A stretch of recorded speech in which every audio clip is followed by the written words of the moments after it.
So I'm in high heels, naked, bleached eyebrows, smoking a fag, and Kate Moss walked in.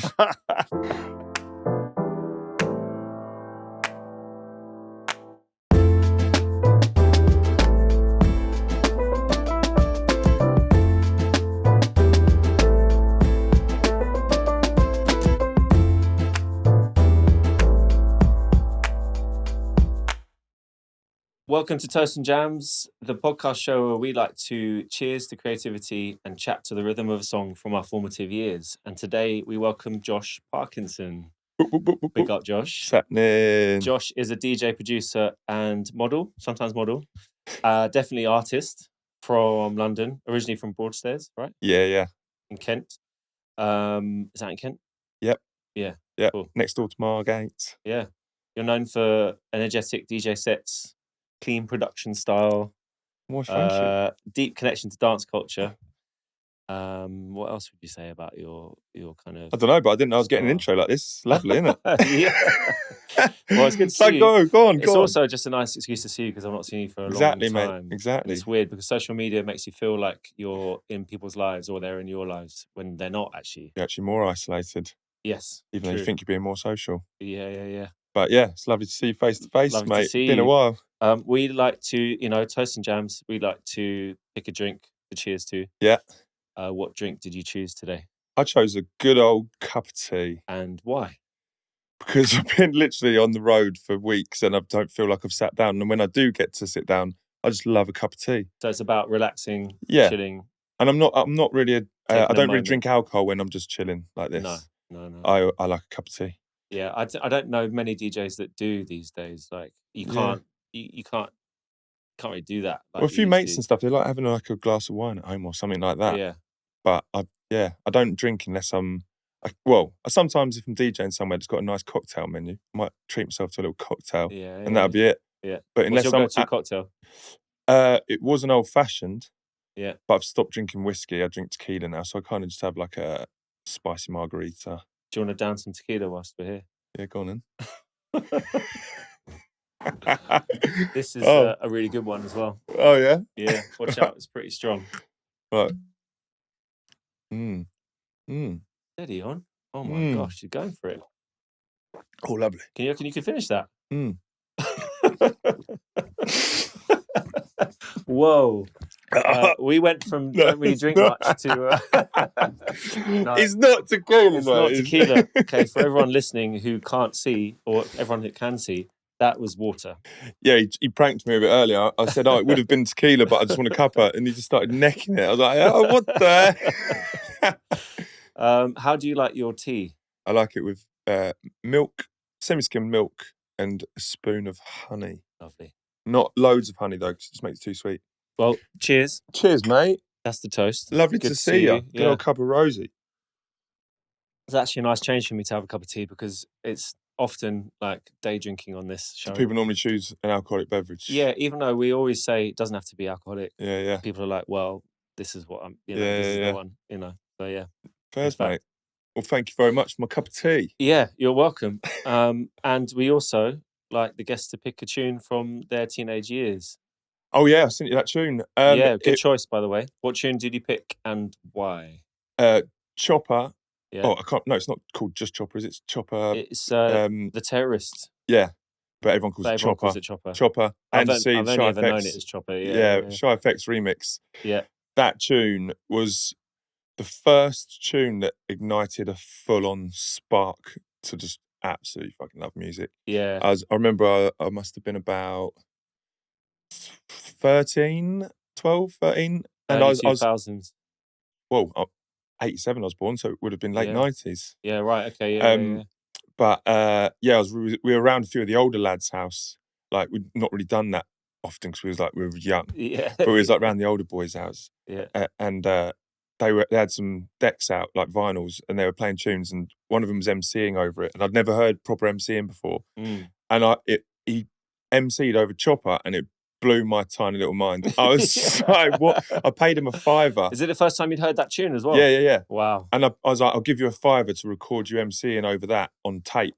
So I just had this tape of him MCing over Chopper. Yeah. And I just was... I love that. Yeah. And then from them, we had this little record shop in Broadstairs. I can't remember the name of it now, but yeah, we used to go in there and just search for all the drum and bass stuff. Then I remember this lad kept driving up and down the fucking high street, little boy racer, but he had Shimon, is it Shimon and Andy C? Body Rock? Yeah.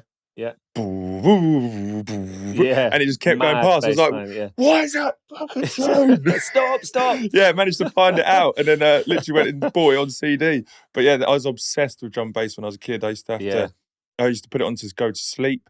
My mum thought I was mental. She used to work nights, and you know when you get home and you're like, got to call them to say that you're home. Yeah. And I forgot, but she came home, she was shaking me. She's like, "What the fuck have you taken?"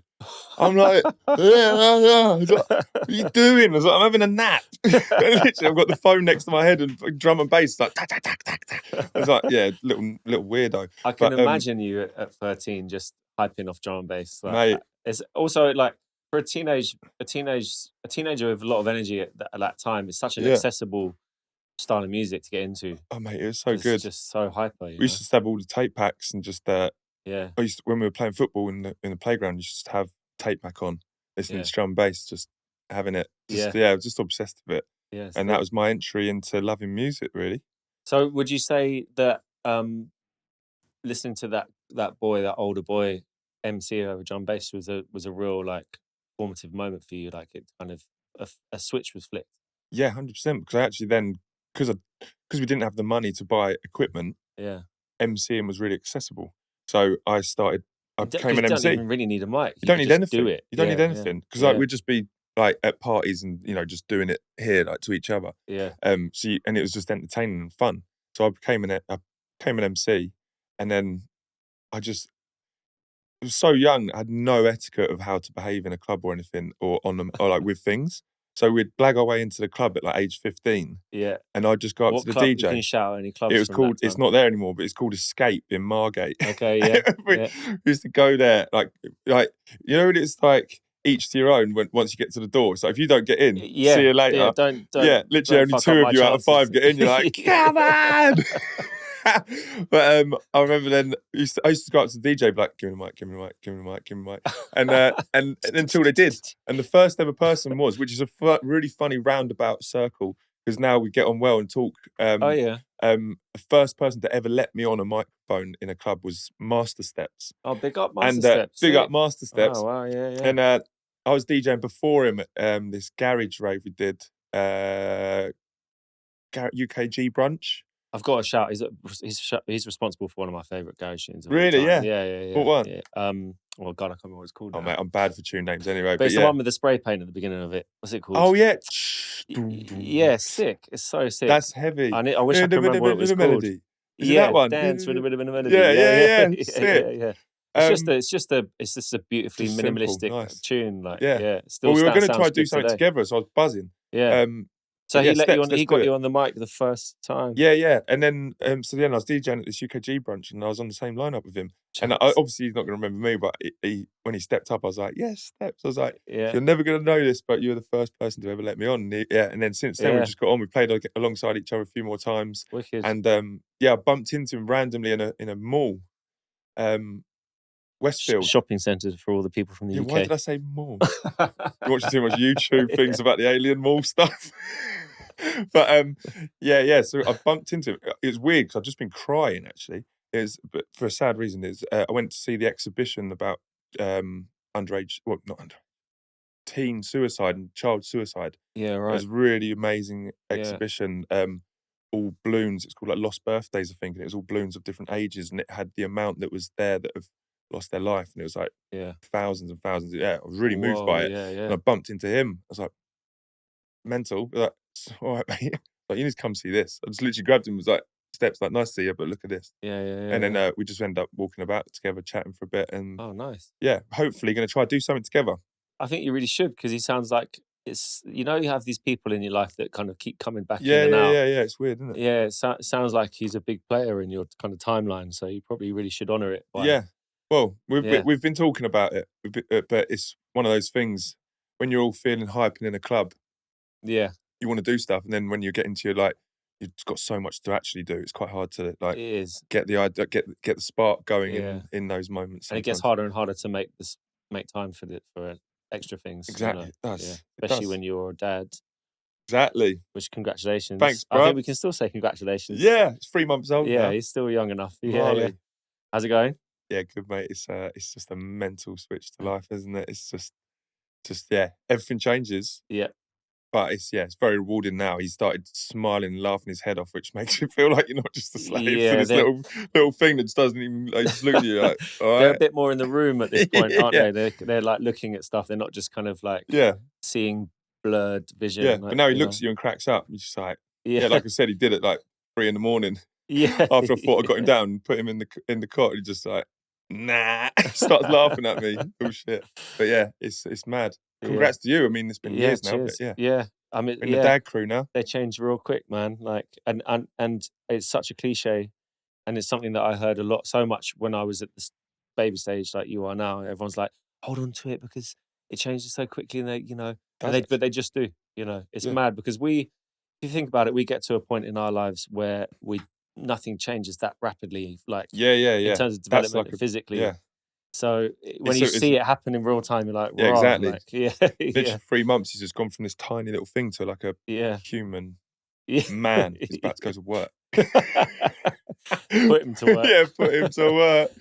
Baby model agency. Yeah, someone's already asked about something. Oh, there you go. Put the boy to work. Yeah. Nice. But no, all good.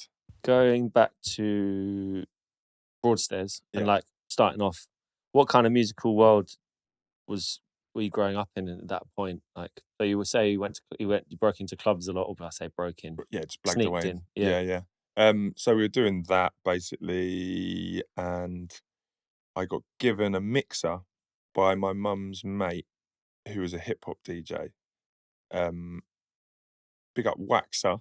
Yeah, he gave me an old mixer, and we just basically, because me and my mate Parney, we used to love just music really loud, so we used to just wire up so many speakers to like one tiny little stereo. It's like, didn't know about amps and stuff. And also there's no internet then, so it wasn't easy to work it out if you didn't know anyone in the area who knew about this stuff.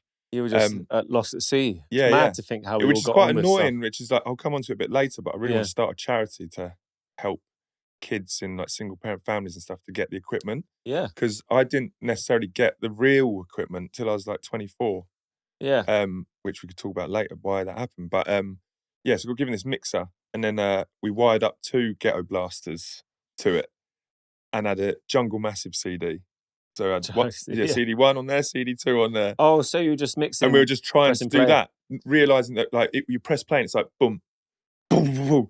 So you couldn't time it anyway. And then also you had no tempo changer. So like if you managed to get any part of a good mix, it was a miracle, which is, you'd be like, well, 10 seconds and it goes out again. They had to be in time already. Yeah. So it's really hard to get anything in time. And then we got a £5 mic from Argos, and we used to, because my mum worked nights, we used to have loads of people around my house, and we'd just like blare it out.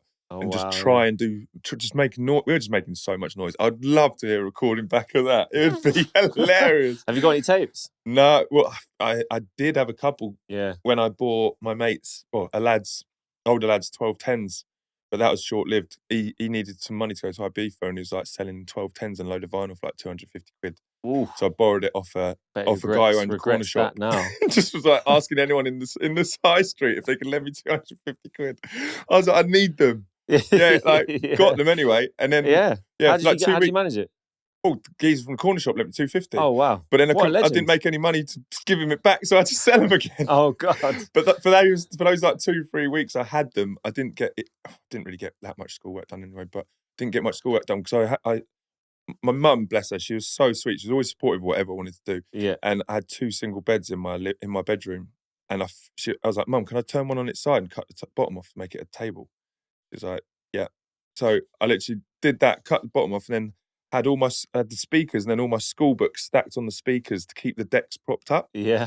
And then, I was just like, going how I wish I kept them. I wish I was able to keep them because you never know how advanced you could be.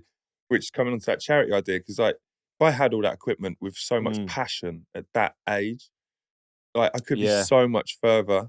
But because that's the thing about it is that your passion's so much higher and your access to stuff is so much lower, and, Yeah. and it kind of goes a bit like that. Yeah. You get access to everything, and your passion is not the same. Yeah. Do you know what I mean? Yeah, because you have to pay bills. Exactly. But when you're young, you've got so much time to just fuel your passion. Yeah. Which is like, well, I want to try help do that.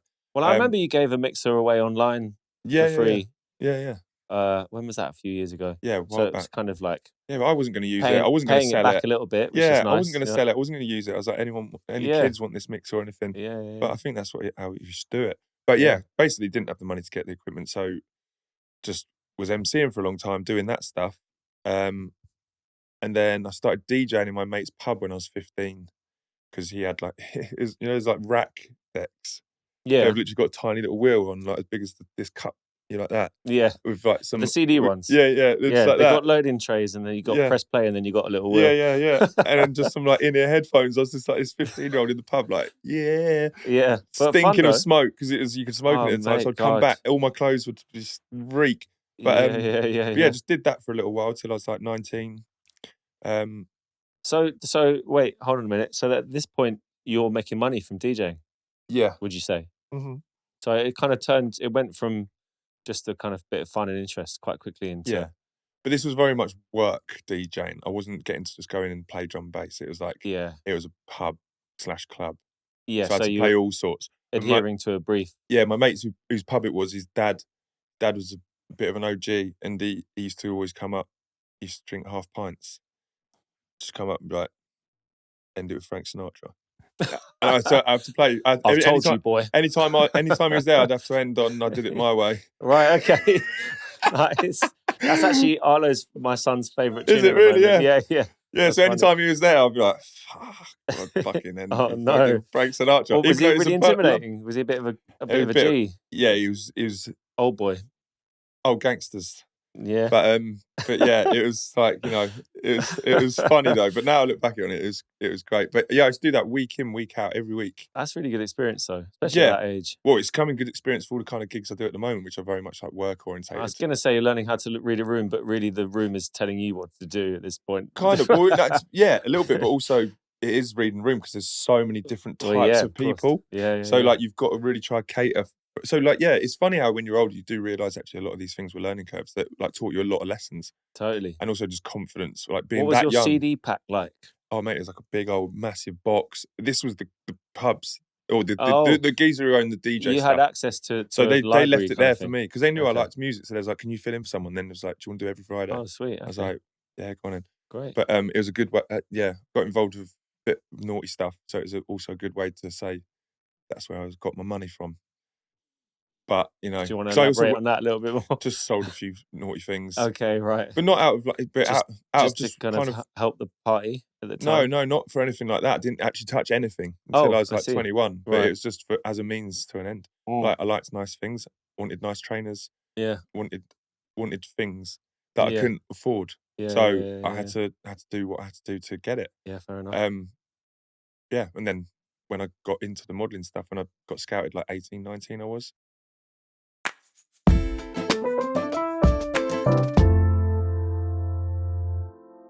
So how did you get scouted? Do you remember? I was very hungover, and me and my ex-missus, my first proper girlfriend, went to London shopping. Yeah. She was a bit annoyed with me because I was like, not with it, so I shouldn't have gone out. But I was outside H&M in Oxford Circus, and Dunya and Mandy, big up, Mandy. It's literally how everyone imagines they get scouted, right? Just on the high street. Like. Yeah, so I was just, I actually, she was meeting her sister, so I was like, can I go outside and just get some fresh air? She's like, yeah, cool. So I just went out, stood outside by the railings, like hood up, just got like a job. hanging. Then they just walked past and was like, are you English? I was like, yeah. I was like, you've done in modelling? Like, what? Like, I don't know. I didn't even know what that really was. I don't had no, or that it was possible. Like, no real thoughts about any of that stuff. And I was at art college at the time. Actually, I was at Kent Institute of Art and Design doing that stuff. Oh, this times it ties in. I don't think I knew that you went to art college. Not many people actually know that I actually went to. We've had art so college. much time in the past to talk about these things. I can't believe I didn't know that. Always, some bits you miss. Yeah. But so I was doing that, and then got scouted. Basically, they was like, "Oh, can we take some Polaroids of you?" I was like, "What is going on here?" Yeah. And you might be able to tell I'm those watching the video, I'm quite a smiley guy, big mouth. Can't keep my mouth shut very well. Yeah. Unless I'm like in the Unless you're getting paid. Yeah, unless I'm getting paid. And then I can shut up. I'm like, but yeah, otherwise I'm just like mouth open. So I was like, couldn't shut it. And they're like, just like pose. I'm like, I've never done this before. I'm like, can't pose. So I'm just like, they're like. But anyway, when they went off, I went off, didn't think anything of it. Next day, spoke to some of the people at art college, and they knew Select. It was Select Model Management who it was. Right. And they were like, knew who they were, and it's like, you should 100% follow that up. I was like, really? I was like, yeah, because they wanted me to go up and see them. I was like, oh, I don't know. I was like, fuck it. Anyway, 2 of my mates was like, we'll drive you to London if you want. We'll just have a day out in London. I was like, go on then. Can't argue with that. Good mates. Yeah, so just went and did that. And yeah, just went from there basically. Like literally that day I met Tandy Anderson, literally like my second mum, love ya, owner of Select. She's like she's one in a billion. You'll never meet anyone like her. Literally, I've never met anyone like this woman. I love her. But she just walked in. She's like, "Oh, you got to wait for the boss." I was like, "Okay, cool." So I'm just sitting there waiting, like, what the hell is going on? There's all these posters of like all these guys like doing Calvin Klein, Burberry, Dolce, all this stuff, and this is like, oh my god, these are the guys that are in these catalogs. Like one of them just walked past. I'm like, that's him. Yeah. Like as a young boy, it's quite mental seeing that. Yeah, for and sure. then she just walked in. She's like, yeah, shit hair, but yeah. I was like, who the fuck are you?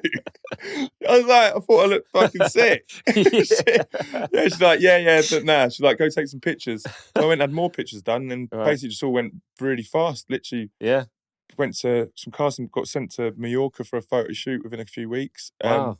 And then while I was in Mallorca, I didn't have a bank account. I only had a wad of money from the stuff I was doing. Yeah. And I was like, if this runs out, fuck. Like, because there was like, I was waiting on a fax before I went to the airport. A fax. Jesus Christ. Telling me whether I was going home or if I was going to Milan. 55. Yeah, literally. I was waiting for this pigeon to arrive, and I couldn't tell what one it was.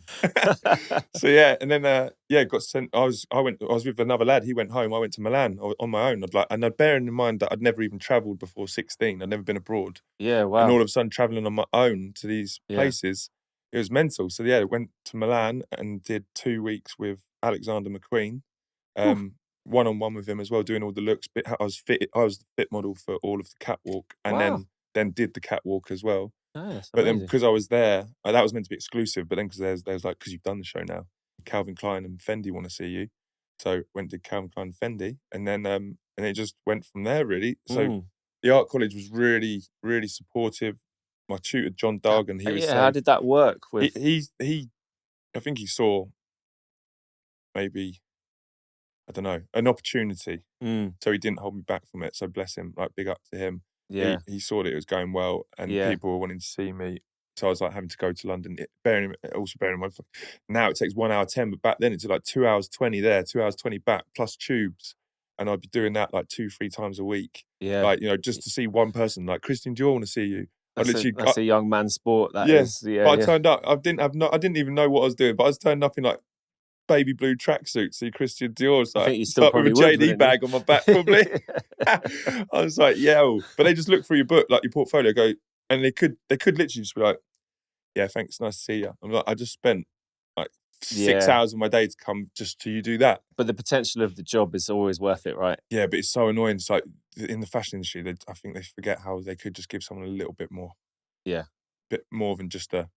Yeah. Because when you're doing the catwalk castings as well, some of them, that's when I'm like, I wish I listened in French, because they'll be talking French, and they'll go like that, and they'll look at you and go like that, and they'll be turning pages and not actually looking, and you're like, you prick. It's just rude. Yeah. How rude is that? Yeah. You know what I mean? Yeah. So, but then you get some people who are very lovely. Yeah. But of course. I think you always get some people like that in any industry, don't you? What in the world? There are dickheads. And they're nice people. I've noticed some mad parallels between fashion industry and the music industry. Oh yeah, because being quite heavily in both, it's quite funny to see. What are those then? It's like club owners are like the stylists or photographers, because they basically can choose the models, DJs they want to use. Yeah. And they can influence people's careers. And also with like promoters. Yeah, kind of that as well. But like, it's that. But then also how, say, you'll do. Like, I just did a big stage show with someone and got paid 250 quid. But that when I shot Vogue, like French Vogue got 100 quid. But you'd think these things were massive money, but they're not. Sometimes they will be when you get up a bit, but when you're like just doing your thing, they can still be really low if you're just supporting and that. But then by doing them, you'll get the big random gigs. Like last night, I DJ'd for Disney.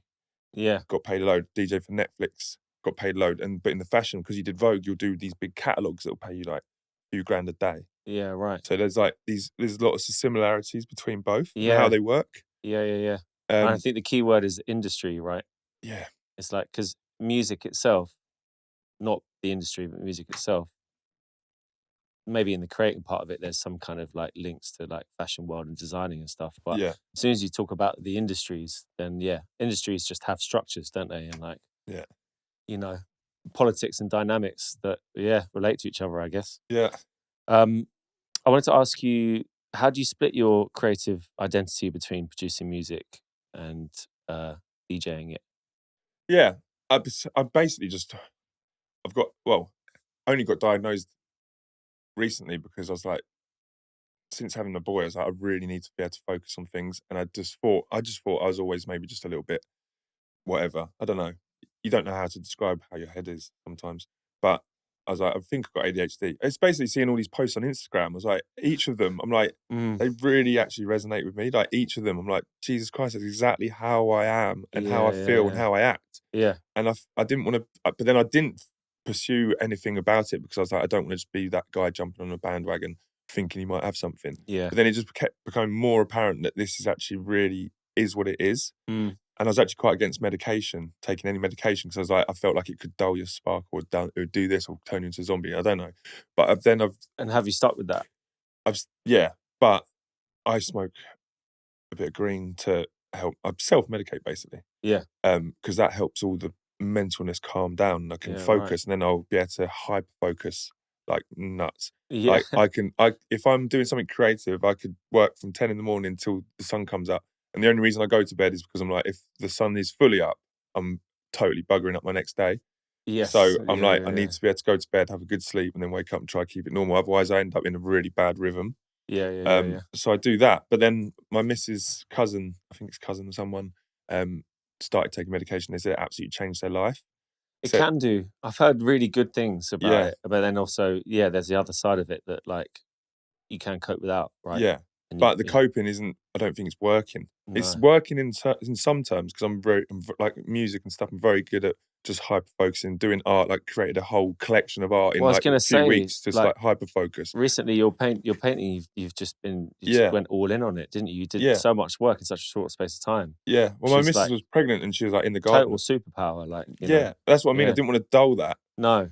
But I need to be able to manage it because I've got stuff on a to-do list that I've had for 10 years. And it's like, I've got so many ideas that I want to do that I just can't execute because I can't decompartmentalize everything and get it in order to then be like, do that.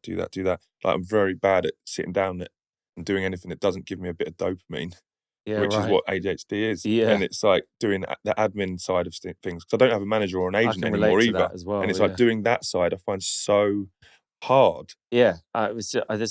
There's a big brick wall between me and doing anything like that. Yeah, and I think I've lost a lot of opportunities through knowing that I'm not doing that bit well. Yeah. So I do want to build a better team around me. Since COVID, I kind of just went solo. It's all been going really good again, and I want to build a good team because it's definitely shooting me in the foot. I'm missing out on opportunities. I actually lost out on 2 big money gigs because I didn't get back to them quick enough because I'm not very good on my emails. Oh, right. But that's what then spurred on me to be like, actually, I should just start doing artwork, because I was making stuff for the house. But at the same time that I just lost 2 money gigs, I actually sold 2 paintings for the same amount. And I was like, hold on a minute. Yeah. I'm missing a trick here. Like, so while my missus was heavily pregnant, she was just sunbathing in the garden. And I'm like, I'm just going to do artwork out in the garden with you all day. Yeah. So I just knocked out like 11, sold a couple. So I knocked out about 13 pieces. Yeah, it's epic. Yeah. And I'm quite liking them as well. I'm not. Well, you should. Yeah. Well, I should, yeah. But you know when you make some stuff and you're like...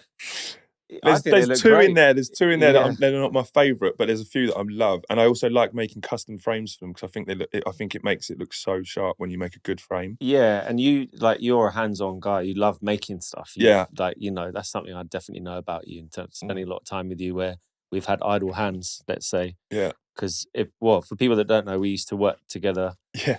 in retail, let's say. Yeah. And so you have a lot of time to do nothing, Yeah. which is so tough for both of us. I think it was pretty tough, but especially for you. I remember you just like making stuff, drawing stuff. Yeah. Out of Just doing anything, literally just trying to do something to make me tick. Yeah. Yeah. So, I mean, so do you feel in a better place now to have a bit more awareness about just how you work, right? Yeah. Well, I'm aware of it, but that's why I've started to pursue maybe trying to get some medication because, Yeah. like I said, I've got all these ideas that I want to accomplish. What's the first step for that for people that are listening that might want to do the Well, same? it's been really long actually. The Yeah. NHS list was so long that they said they're actually not going to even put me on it. I was like, well, that's not very helpful, is it? Oh, right. So then I went to this thing called Right to Choose, where it took me about a year or so to get even a psychiatrist to talk to me. Then they said that yes, you have got it, and then they said, oh, there's two medications we think would be good for you. One of them's out of stock completely, and one's going to take about 8 months. I'm like, so it's going to take about 4 years to even get any help. It's mad. So yeah, I think I might have to just pay private because I just want to get it done. Yeah. So like my mate Ollie, he's got a brand called Che, doing so well. Like, got it in Harrods now. Just Wait, opened a is store that in Ollie? Paris. Which Ollie's that? Cheshire. Yeah, DJ. No, No. model. Oh, sorry, that's that Ollie. Yeah. Yeah, so we grew up doing all the stuff together. Right. Yeah. Which was funny actually, because when I first met him, he's you see these people in the big pictures. I saw him on the wall, like doing Calvin Klein, like, and all this, and I was like, he's massive. I thought he was like this massive American bloke. He was like the same age as me, just a little dude from Luton. He's like, what? I'm like, yes, but yeah, big up to him. He's absolutely smashing it. But we had the same idea for a brand. His is a bit different. He wanted to go more like the high fashiony side, but mine was a bit more streety. But still, it's essence of the same brand. And he's someone who just went and did it. I'm just someone that couldn't work out how to get it started. I even designed the whole collection, designed everything. I've done the whole thing about how the brand should be, the looks, the logos, everything. Designed the whole thing, even imagery, how adverts will look. Yeah. Got it all there. Yeah. But I don't know how to go forward. Yeah. I've looked at ways to go forward, and I kind of think I might know how to do it, but I know if I do it all on my own with how my head is at the moment, it won't succeed. So I'm holding myself back from doing it because I have a lot of other stuff going on as well. So it's like, what do I do? Stop doing something and concentrate on it, or do I? Don't know. It's hard to work out in my head because I have got a lot of things going on. Well, I guess you've got to think about what your dream is. Like, do you want this brand to really be a thing, and how important is it compared to DJing and making music and the way round I thought about actually doing it is I've created a website. I'm making it called Le Club de Soleil. And what I might do, I've been really working out I didn't want to have to like do new Instagram, new brand. Yeah. So what I might do is try put everything under this thing and have it almost as a lifestyle brand. So then when it's on it can have artwork. So it'll be all my artwork. Then it can have my music. Then I can just make rather than manage. Rather than having so much pressure on creating a collection and being like, this is the brand. Yeah. I can just do it as and when. So I might be able to just do make 10 two pieces of one colour, 10 of one colour, and just do like short runs and just do them like that rather than like a spring, summer, autumn, winter. Yeah. So just do drops and be like, this is that. Oh, there's some new artwork. There's some new this. It also makes it a bit more special. Yeah. I think. Yeah. It adds value. Yeah. So I think I might do it like that, which is kind of a way that I might think might be good, because then I don't have the pressure of, like I said, doing spring, summer, autumn, winter, always having to have a collection. So I just do drops. Yeah. So if I'm feeling like I want to do art for a month, I do some art drops. Yeah. If I want to do clothing, I do some clothing and drops. They can tie into each other. Yeah, exactly. Visually and style-wise. Like, so I think I'm going to try. I think that's how I'm going to try do it. And so does modelling and visual culture bleed into how you see your sound and your brand as a musician at all, do you think? Like, where do the lines cross? Where does the Venn diagram sit? There, I don't know whether they cross too much, because I don't really, the the fashion stuff I was doing a lot of high fashion bits and stuff, but at the same time I was also doing really commercial bits like M&S and things like that. It was kind of more became just a job. Yeah. Like when I was in my mid-20s, when it was like really booting off, I was kind of DJing dubstep at the time in a duo with my mate Alex. And so like the sounds didn't cross into that thing I was doing anyway. So like when I was going to fashion parties, it really wasn't that kind of music of what I was playing anyway. Yeah. I occasionally played a couple of fashion parties, but it wasn't that vibe for what that kind of scene was wanting in a way, if you know what I mean? Yeah, for sure. So yeah, they didn't really cross over too much, to be honest. Yeah. But it was cool to just get a whole view on a whole world. And just like, I guess it gave me a lot of confidence though. It gave me more confidence in ways. Massively, yeah, I imagine. Yeah, because when you're the model, I guess there might be a team of 20, but it's like literally all eyes on you, just like do this, do that, like you never really get the moment to yourself. But I guess, like I said, with the similarities, maybe it's almost like similar as when you're on stage as an MC or something. You've got a lot of team around you while you're doing something, just in a totally different way. Yeah.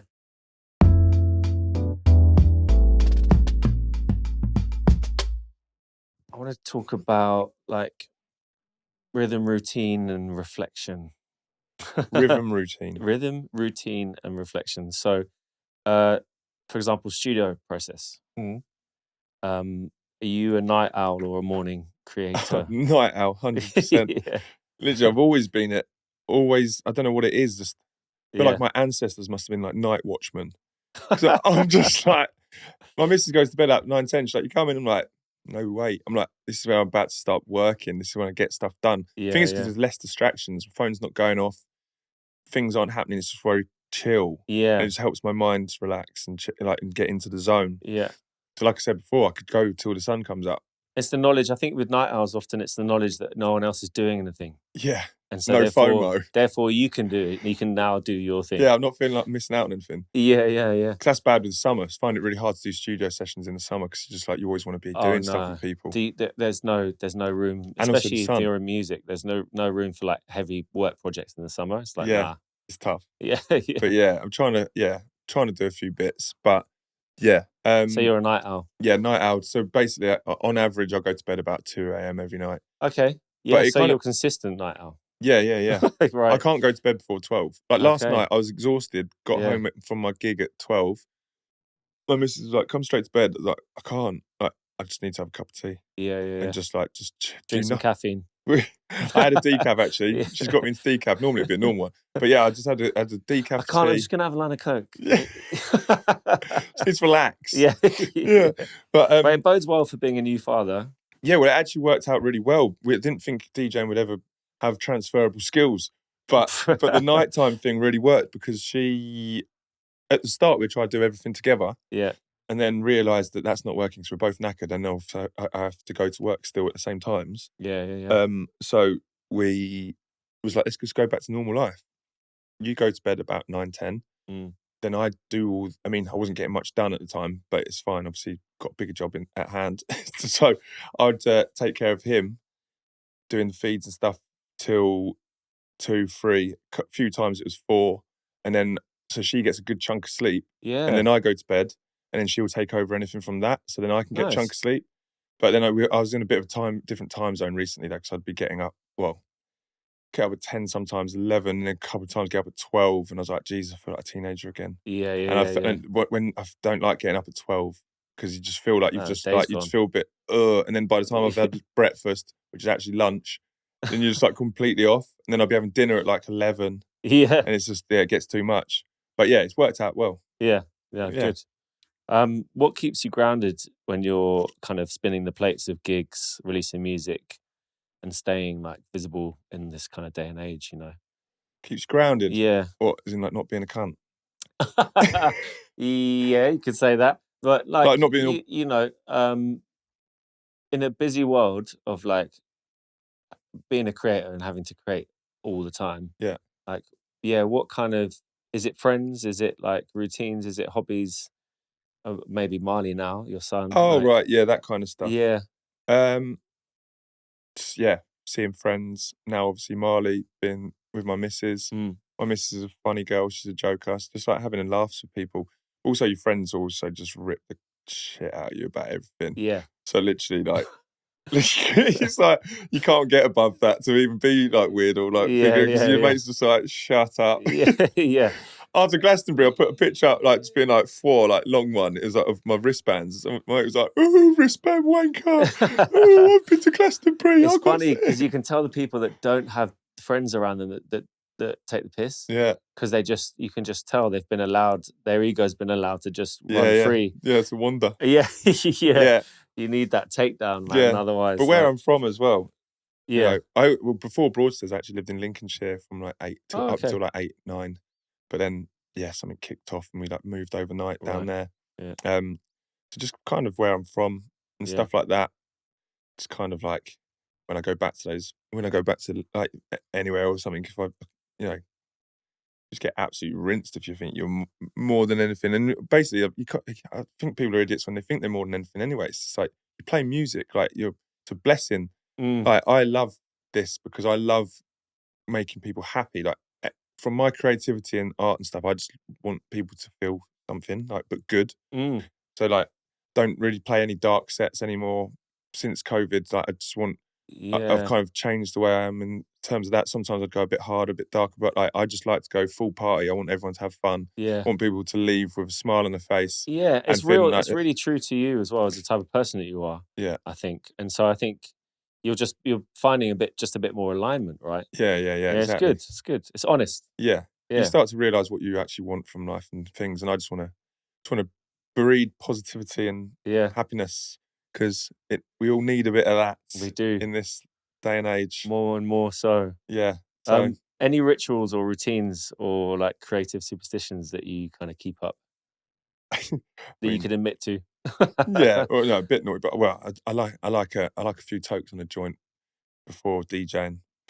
Before DJing? Yeah. Wow, I couldn't do that. Festivals, it's perfect. You can have it while you're DJing. Yes, that's why we love festivals. Yeah, because you literally open edge, like lovely. Yeah. But yeah, it's just I think everyone's everyone's different, and my missus doesn't fully understand my relationship with green. Yeah. But everyone's brain's different. It would make her prang out and go all weird. And some of my mates are like, I can't do that, it makes me go crazy. That's what it do for me. I'm like, but it doesn't do that for me. So you can't, like, if something makes you feel horrible and all like this, it doesn't do that for me. Yeah, it makes my mind feel calm and makes me feel like even though sometimes you're acting a bit of a mong, right? I'm just relaxed. I'm just chilled. Like I'm an active person when I do it. I don't just sit there and just like, I'll do things. She thinks this one is wild, but I also don't know how to explain this to someone who isn't in that, whose head isn't the same. Whereas like sometimes if before a workout, I can't start it. So sometimes I'll have a toke and then I'm like, bang, and I'll just do the whole lot and I'm just like focused and it's wow. And things like that. And so it's weird. I don't necessarily want to do this all the time, which is why I'm looking for ways to do medication because I don't want to have to do that. Yeah. But it's the way that I know to manage myself. Yeah, right. It's like I need to be able to manage myself, otherwise I won't get anything done. Because sometimes I'll sit there and I've tried to sit there and raw dog it, tried to do periods of time without it, and I'm just too erratic. I'll be like, I'm about to do an invoice, but then something else has taken my attention, so I start working on a bloody track. And I'm like, don't work on the track. I'm like, but this person now needs me to send these parts of this. And I'm like, and then I end up getting crippled with inaction because I can't get one bit done. So then everything kind of spirals. Sounds like classic ADHD, yeah. Yeah, and that's what it is. So I've actually just started seeing a therapist to try and help me work. Try just untangle. How are you finding it? Good. He's actually one of my first ever agents at Select. Who went and started doing psychotherapy. Wow. She's such a lovely woman. Great. So I just put on Insta once, I was like, anyone know how to actually deal with this stuff? Like, if anyone got any remedies that are people were saying lion's mane, mushroom, things like that. Lots of different stuff. But anyway, she reached out and she's like, I'm here for you if you want to talk. So yeah. It's on the cards if you'd like to. As I was like, you know what, I'd love to. Like, she's such a lovely woman as well. I'm glad. So I'm always really happy to hear when people have started therapy. Well, I'm a big because it doesn't matter what's going on for you. It's just always going to be good for you. I'm a big advocate for it. Yeah. But I never found the person that I worked that twigged with. Like, So I tried 2 people, and it wasn't for me. Like I need someone to give me a bit back and to like talk to me. Yeah, They just was like, tell me about your life, and I just was like, blah, blah, blah, and got nothing back. And I was like, I don't want to come see you again. There's nothing it can be very hard. Yeah, but it's like I've spoke about. I'm not a quiet person. Like, I've spoke about things to people. Yeah, I don't need to just speak about it again. I need some feedback. Yeah. From someone who might know how to not rewire, but untangle this stuff. Yeah. And she's amazing. Cool. So yeah, I've been too busy at the moment though, for like past month. So I've not actually been able to see her since the first time, but I am planning to imminently. Yeah. But yeah. Cool. Well, that's good. Can't remember what you said originally to start that off. But we were talking about rituals and routines. Oh, rituals, yeah, just a little puff. Yeah, okay, fair enough.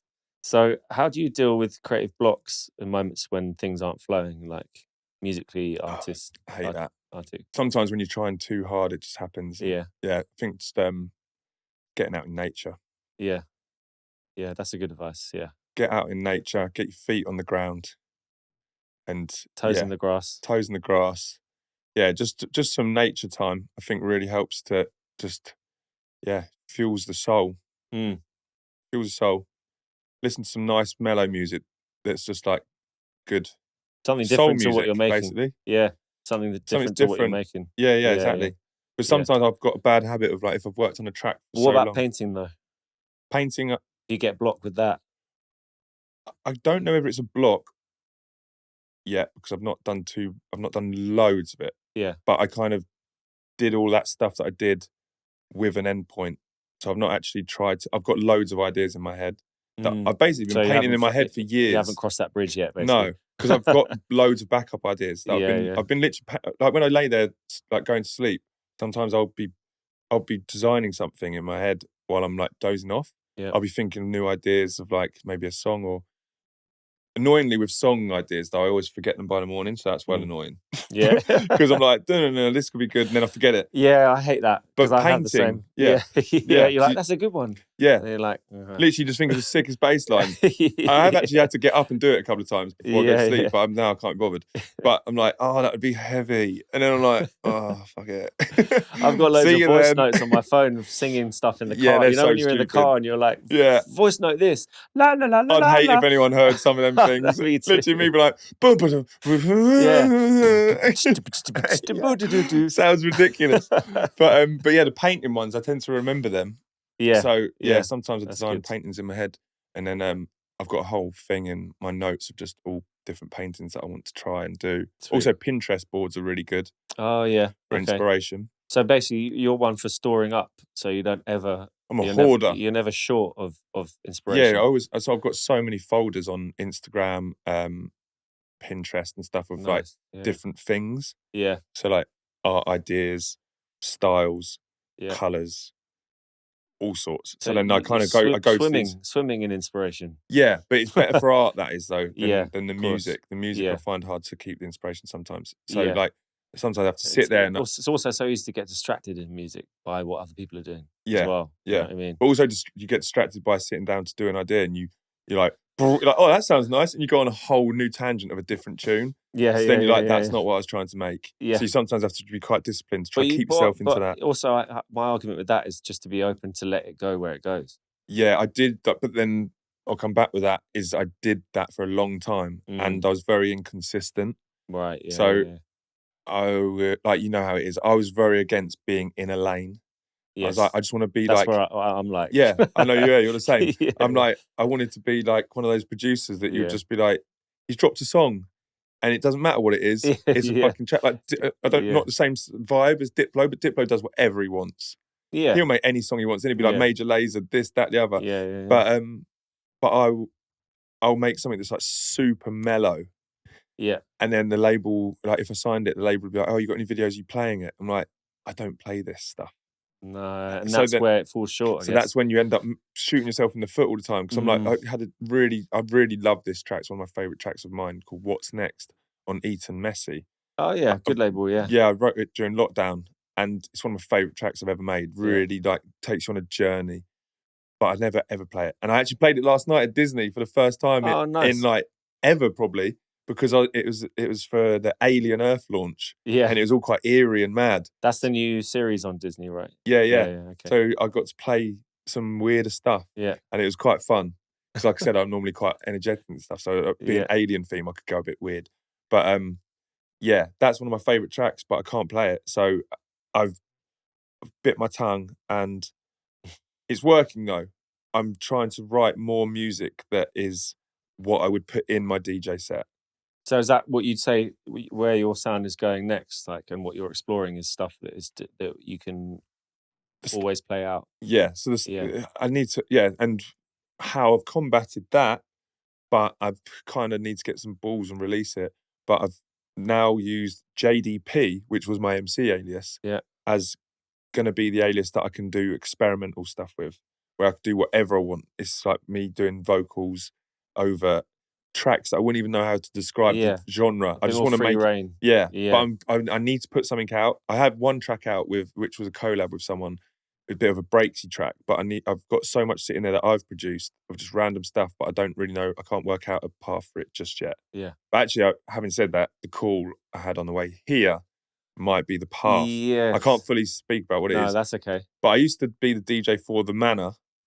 And to anyone that doesn't know who that is. The Manor, like UK hip hop group. Yeah. And two of them and myself might be doing some bits. Cool.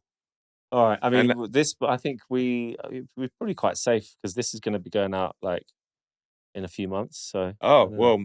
Yeah. Keep your eyes peeled.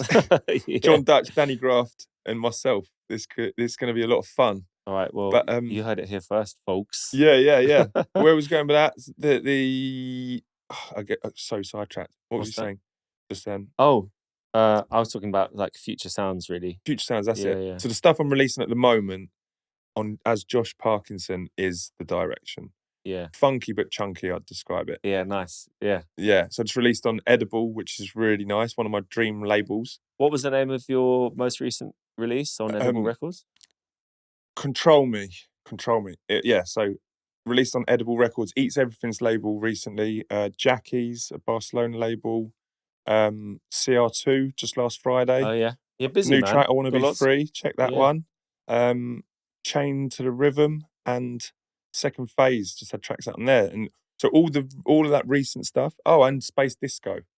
So all those Cool. recent ones are more the vibe I'm doing. But when I look back through my back catalogue, I'm just like, I can see why I was.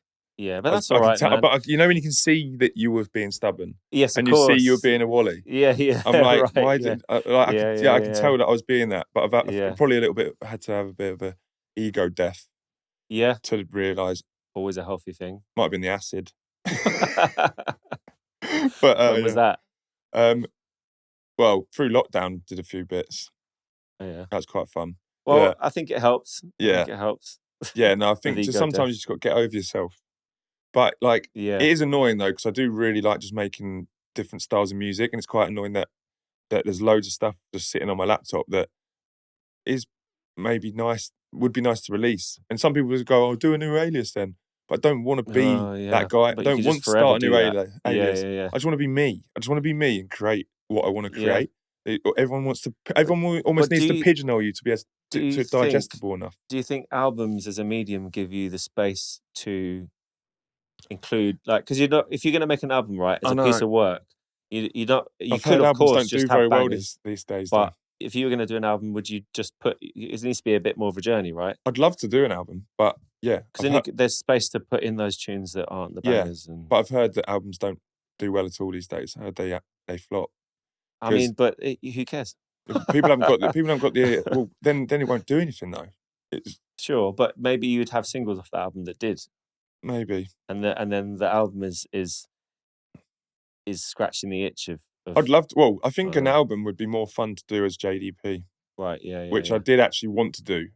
I did originally think, right, I'm just going to do an album because I've got so much stuff sitting there that's different. Yeah. But yeah, we'll see how that goes because there's I've got lots of tracks there, but I feel like 90% finished. I feel like I need an extra touch on them to get them to the pristine part I want. But well, to be not saying pristine because some of them I like them raw. One's just a story, no beat for like 2 minutes. Then it comes in. I got it's amazing drummer play. Cool. James, play some live breaks on it. Wicked. And it just builds and builds and builds and builds, and it's just like, yeah, sick. ah. I look forward to hearing that. Well, hopefully one day. I really want it to come out. In fact, that one in particular, I wrote the lyric probably about 15 years ago. And it's about stuff that happened when I was young. Some deep stuff. But I'm scared about putting it out because I don't want my mum to get upset.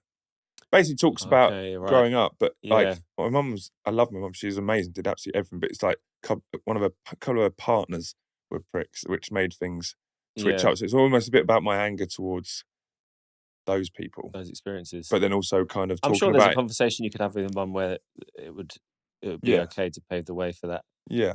I don't know.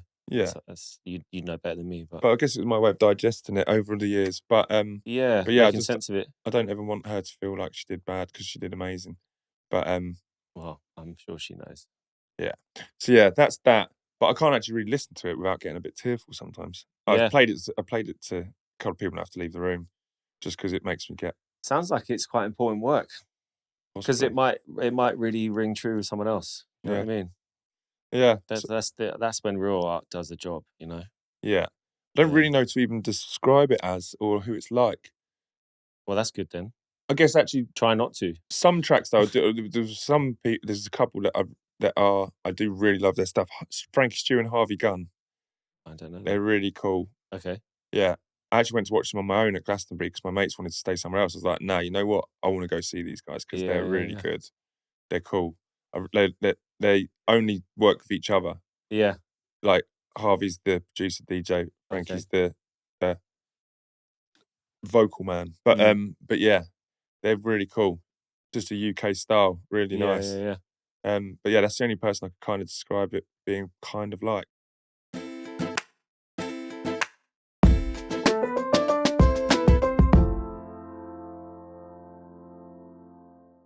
Next question was going to be, are there any people in or out of music that are inspiring you right now? And you kind of answered it in that, really. Yeah, so they inspire me with the JDP stuff. Yeah. Yeah, I guess.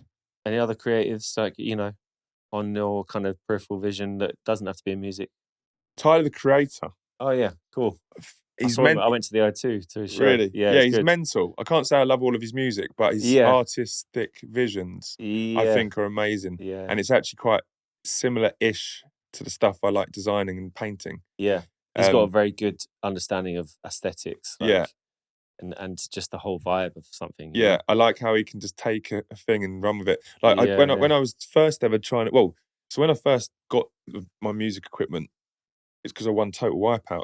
You won Total Wipeout, which I know, but I need you to explain this to people because number one, what is Total Wipeout? Total Wipeout, that game show, is like that big assault course with the big red balls and stuff. Yeah, it's kind of like a Japanese vibe, like game but show. UK is physical game show. Right? Yeah. It's Richard Hammond and what's her name? Can't remember her name. But anyway, long story short, won that. How did you get on it?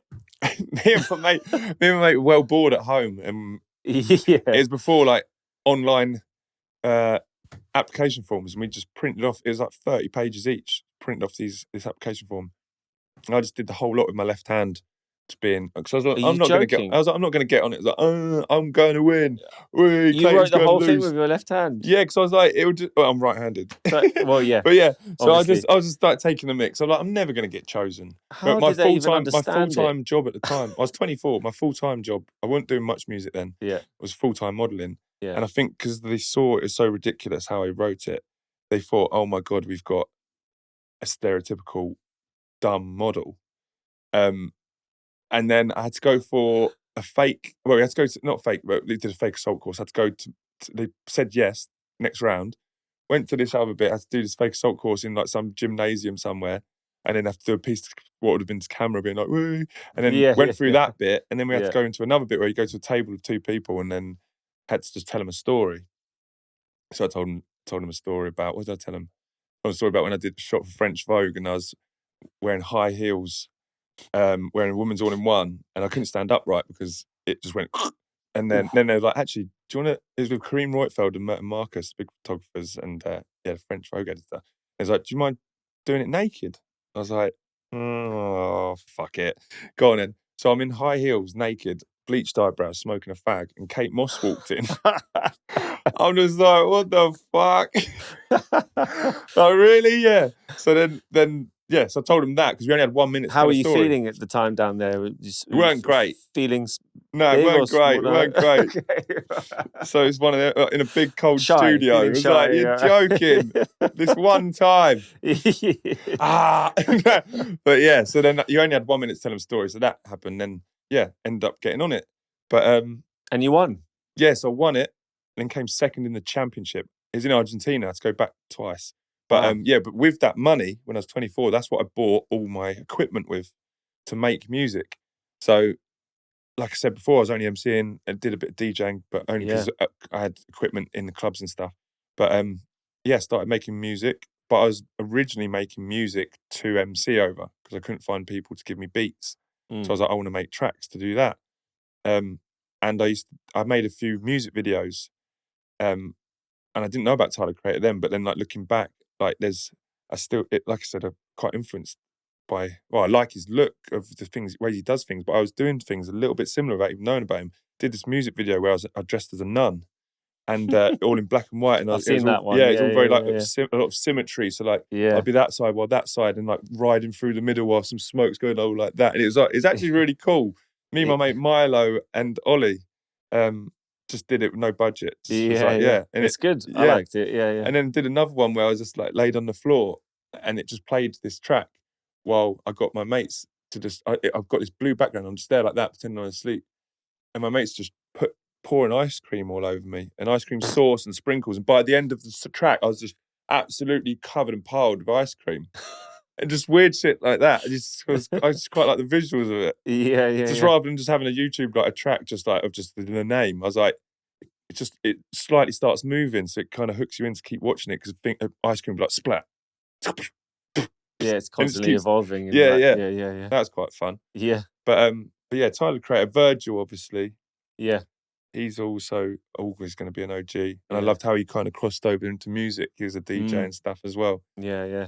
Because he saw the connections between everything and respected it all. Yeah, exactly. Yeah. So yeah, I think they're good inspirations.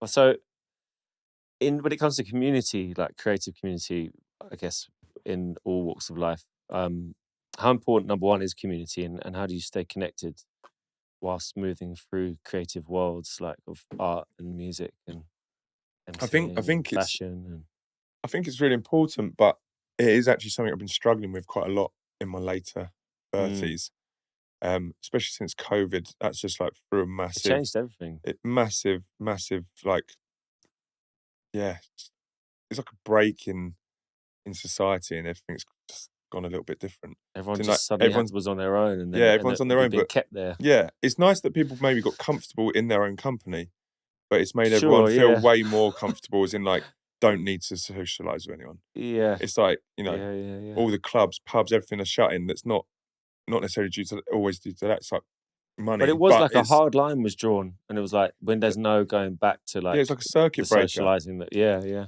But in a way that like people are very happy now to just sit at home, watch Netflix, and order a takeaway with their missus, rather than do that extra little bit of effort to go out somewhere with someone or do something. But then also even picking up a takeaway, even the act of going to pick it up, it enriches your life so much more because you're talking to someone behind the counter. You might shoot the breeze for a minute, and they're local to you, and they've got an experience of life. You might learn something. You might bump into someone on the street.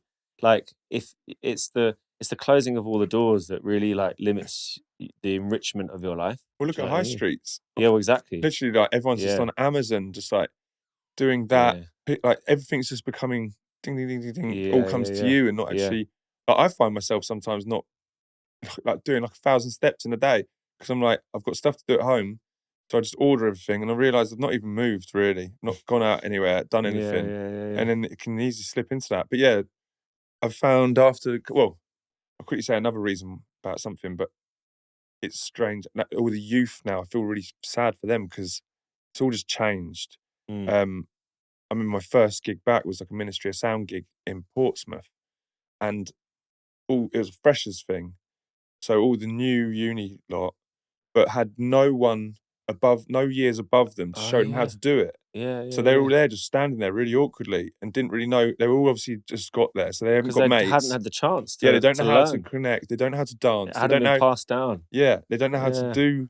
They don't know how to party. Yeah. Whereas like the older years have got more confidence and they're like, we're dancing around, mingling with people, and it kind of creates a vibe. And it was so sad to watch. By the end of it, they start getting into it, but it's like, wow, like they're really timid and didn't know how to get into it. And that's obviously happening across the country, which then in turn, you know, with loads of other factors about cost of living. Also, and stuff. phones being a prevalent thing, like because when we started clubbing, no one had a phone on them, and there was no videoing or anything like that. So there was no worry about like how you looked or what you were doing with your phone. It was just do what you want.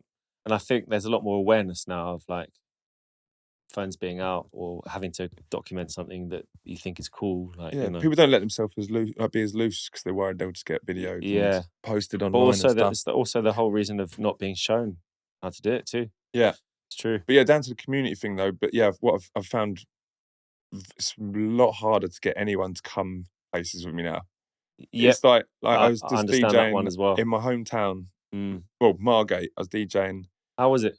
Yeah, sick. Yeah. But I was warming up for Basement Jacks. Yeah, nice. Class. Yeah. Absolutely buzzing. Yeah. It was like, who's about? Literally, I was playing the after party as well. Like, literally, a couple of mates came with me, but it's like, I thought there might be a couple of my other mates that could have come because, like, it's at Dreamland with Basement Jacks. It's like, even when it's really good, like, even if I wasn't there, just being there to hang out watching Basement Jacks, I'd love to see my mates. But it's like it's so hard to like see anyone. Yeah. And it makes me sometimes feel quite isolated because DJing is a really very isolating job. Like after Glastonbury, I had 7 gigs in the week. Actually, I did 6 because I got cover for one. But there was up and down all over the place. But I was up and down all over the place. But it's like I'm just on my own, like constant. And it's like, you know, you might get one mate come to this, or you might get a couple of mates come to that. But it's like when you started DJing, it's just you start because it's a hobby basically, and then you realise you can make money out of it. But then also being able to have all your mates there in one place and you're all partying together and feeling that disappear, like it gets me down sometimes. But then the thing is, I've made it my career and my job, so I can't exactly expect everyone to be there. I have to embrace the change. Yeah, because I also don't go to their offices every day. No, when it comes to the office, what document are you working on there? How's that PDF coming on? Yeah, like, you know what I mean? But even if they've got an interesting job, I'm not probably going to go with them to do it. So, it's just hard to keep that community a bit. But then in the scene, I've got good friends. So, like, you almost have another group of friends. You look forward to your bumping music into mates. people that you know. Yeah, exactly. Yeah, like you don't see each other often. Like I'm DJing at Wilderness on this weekend, and there's a few mates. They're going to be like Jive Talk, Make a Dance. I don't get to see them often. Yeah, because we do the same jobs. But when we do see each other, it's so much fun and like literally it's the best. But it's like, you know, it's like you didn't not see each other. It's like you just still good vibes. It's just, you know what I mean? There's no pressure. You know what each other's up to. Yeah. Let's just have some fun. Yeah, nice. So, well, if there's also, I wanted to ask you if you could collaborate with any artists or brands, who would it be and why? Kind of, I guess that's like a current question. Currently, artists and brands, all brands. Maybe let's leave the brand out of it. Yeah, no. Let's just say dream artist to collaborate with. That's quite a tough one. Yeah, of all time, let's do that. That's really hard. That's even harder. It's even harder. That's even harder. If it's just in my scene, it might be easier. All right. Okay. So, let me rephrase. Let's start this all again. Right.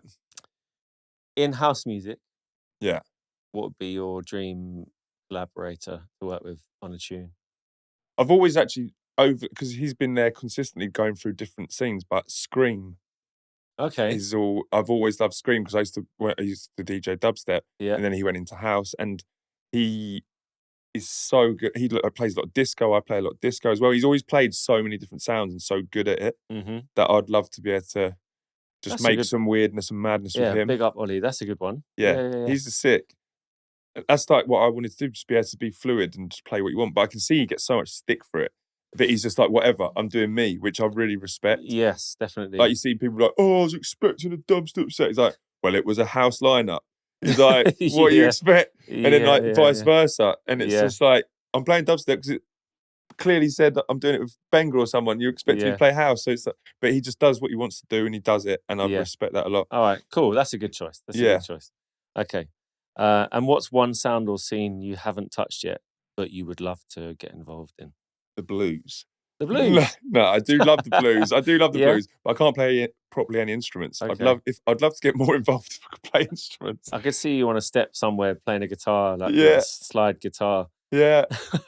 Or just a bit of trumpet. Oh yeah, a bit blues trumpet. Yeah.